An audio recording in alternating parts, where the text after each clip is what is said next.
हैं। जैसे कि आपने टाइटल देख लिया होगा, इस वीडियो में बात करने वाला हूं मंच पर राजनीतिक भाषण देने के बारे में। आखिर कैसे राजनीतिक भाषण की शुरुआत की जाए, कैसे दिया जाए, और खासकर से तब जब आप राजनीति में नए हैं, पहली बार राजनीति में आए, कोई परिवार का व्यक्ति राजनीति में नहीं रहा। आखिर कैसे राजनीतिक भाषण की शुरुआत करें, राजनीतिक भाषण कैसे तैयार किया जाए, और ऐसा क्या करें कि लोग आपसे कनेक्ट हो जाएं, आपको सुनने को तैयार हो जाए।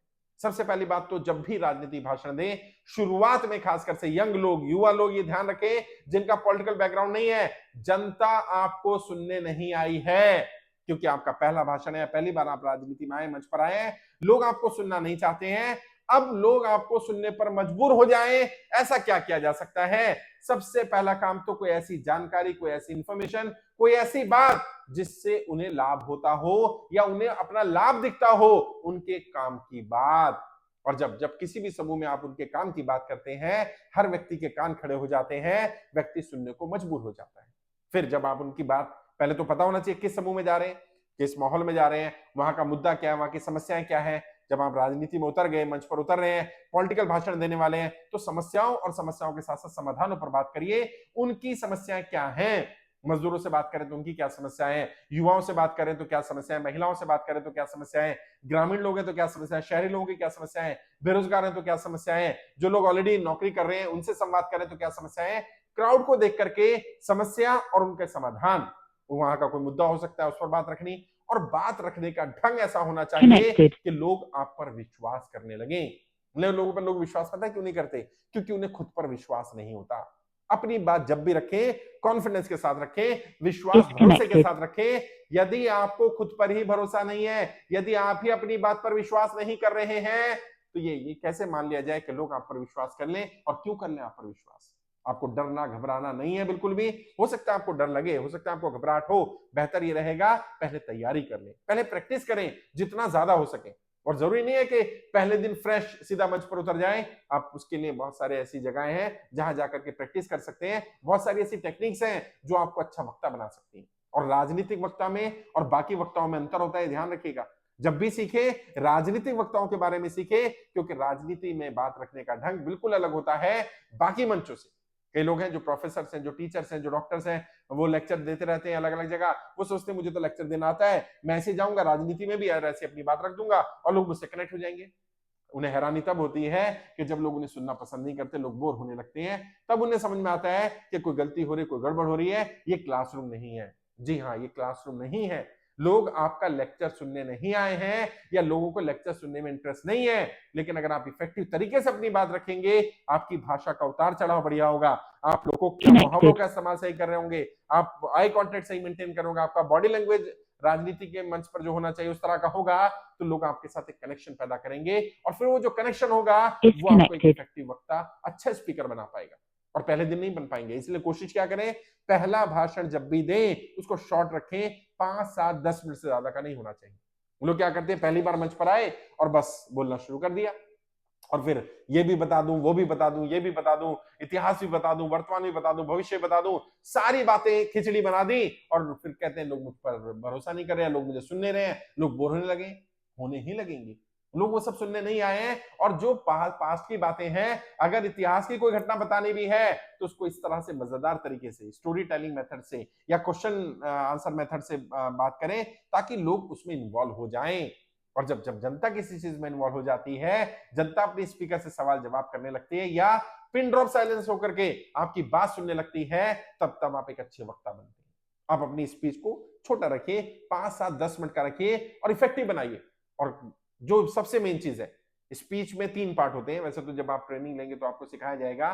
पूरी स्पीच का, पूरे राजनीतिक स्पीच के 3 पार्ट में हम उसको डिवाइड करते हैं। पहला पार्ट होता है इंट्रोडक्शन पार्ट, दूसरा पार्ट होता है बॉडी पार्ट, और तीसरा होता है क्लोजिंग पार्ट, यानी कि अंत, शुरुआत और बीच का पार्ट। ऐसे समझ सकते हैं। शुरुआत में आपको 30 से सेकंड से 45 सेकंड या मैक्सिमम 1 मिनट का समय लेना है, लोगों को इंट्रोड्यूस करने में, जो मंच पर है उनका सम्मान करने में, और अपने बात रखने में, अपने विषय को रखने में। उसके बाद जो बॉडी का पार्ट, अगर आपकी मान लीजिए 7 मिनट की स्पीच है, तो बॉडी का पार्ट 5, 5.5 मिनट से ज्यादा का नहीं होना चाहिए। और लास्ट में 1-1.5 मिनट क्लोजिंग के लिए रखें। बीच में भी ये लोकोक्ति मुहावरों का इस्तेमाल कर सकते हैं, क्लोजिंग में जरूर करें। कोई ऐसी पंच लाइन, कोई ऐसा शेर, कोई शायरी, कोई लोकोक्ति, कोई मुहावरा, कोई ऐसी बात जो वाकई लोग आपको याद रख पाए। और जो मैंने कहा, भाषा का उतार चढ़ाव राजनीतिक मंच पर सबसे महत्वपूर्ण होता है। जितने भी बढ़िया वक्ता हुए, जितने भी भारत की राजनीति में या दुनिया की राजनीति में, आप देख लीजिए उन्हें अच्छा वक्ता क्यों कहा गया या क्यों वो अच्छा वक्ता बन पाए, क्योंकि उन्होंने अपनी वॉइस मॉड्यूलेशन को बहुत बढ़िया किया, बहुत बढ़िया तरीके से इसका इस्तेमाल किया। आप भी जितना हो सके वॉइस मॉड्यूलेशन के बारे में जानिए, भाषा का उतार चढ़ाव कैसे इस्तेमाल किया जाता है, राजनीतिक मंचों पर इसका इस्तेमाल कैसे किया जाता है, जिससे जनता को तो पता नहीं चलता है, लेकिन आप कर रहे होते हैं, आपको पता भी चल रहा होता है और उसका असर जनता पर पड़ रहा होता है, उससे जनता भी आपके साथ कनेक्शन फील करती है, कनेक्टेड फील करती है। अगर राजनीति मंच पे जाना है तो राजनीति की बातें तो होंगी, लेकिन सिर्फ समस्याओं पर बात ना की जाए, लोगों के समाधान पर बात की जाए। आप देखिए ना, बड़े नेताओं को देखिए, और ये जो गुण है ना मंच पर बोलने का गुण, जितने भी बड़े नेताओं को देखेंगे आप, किसी भी पार्टी के, आप किसी पार्टी किसी संगठन में हो, मैं आपसे कहूं अपनी पार्टी के 50 बढ़िया वक्ताओं के नाम बताइए, मैं लिख करके दे सकता हूं। आप भारत की किसी भी पॉलिटिकल पार्टी में क्यों ना हो, आप 50 नाम नहीं बता सकते। और कई पार्टी ऐसी हैं जिसमें 10 नाम के बाद आपको नाम ढूंढना मुश्किल हो जाएगा कि अच्छे वक्ता नहीं, और नहीं है। यदि आप एक अच्छे वक्ता बन जाते हैं, आप मंच संचालन बढ़िया कर लेते हैं, आप राजनीतिक रूप से अपनी बात बढ़िया रखने जानते हैं या सीख लेते हैं, यकीन मानिए आप वर्तमान राजनेताओं 90% से ज्यादा वर्तमान राजनेताओं से आगे बढ़ सकते हैं। इसलिए इसको सीरियसली लीजिए, इस पर जितना हो सके उतना ज्यादा मेहनत करिए और इसको निखारिए। और सबसे अच्छी बात इस गुण के बारे में क्या है, ये जन्मजात गुण नहीं है। कोई व्यक्ति जन्मजात अच्छा वक्ता नहीं होता है, हर व्यक्ति गुण सीखता है। आप भी सीख सकते हैं, रेगुलर लगातार निरंतर मेहनत करके अपने ऊपर मेहनत करिए और आहिस्ता आहिस्ता आहिस्ता आहिस्ता अपनी स्पीच को लंबा करने की कोशिश करिए।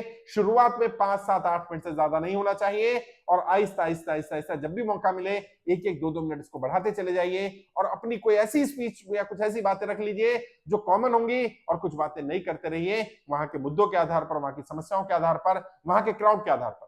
जब आप नई बातें भी डाल रहे होंगे, कुछ पुरानी बातें बोल रहे होंगे, तो आहिस्ता आहिस्ता आहिस्ता आहिस्ता लोग भी आदी बन जाएंगे आपको सुनने के, और आपका वॉइस मॉड्यूलेशन, बॉडी लैंग्वेज, आपका कम्युनिकेशन, आपका स्पीच डिलीवरी का मेथड, आपके आई कॉन्टेक्ट, आपका कनेक्शन अच्छा होगा अगर पब्लिक से, तो पब्लिक आपके साथ लॉन्ग टर्म में कनेक्ट होगी और फिर आपको पहचान मिलेगी कि हाँ वाकई एक अच्छा वक्ता है, ये अपनी बात अच्छी तरह मंच पर, राजनीतिक मंच पर रखनी जानता है।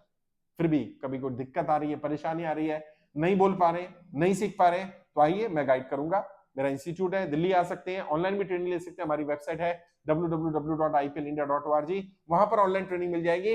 मंच पर कैसे अच्छा वक्ता बनना है, क्या क्या करना है, सारा सिखा दिया गया है। उसको एज इट इज इंप्लीमेंट करते रहिए, घर पर प्रैक्टिस करते रहिए, आहिस्ता आहिस्ता आप अच्छे वक्ता बन जाएंगे।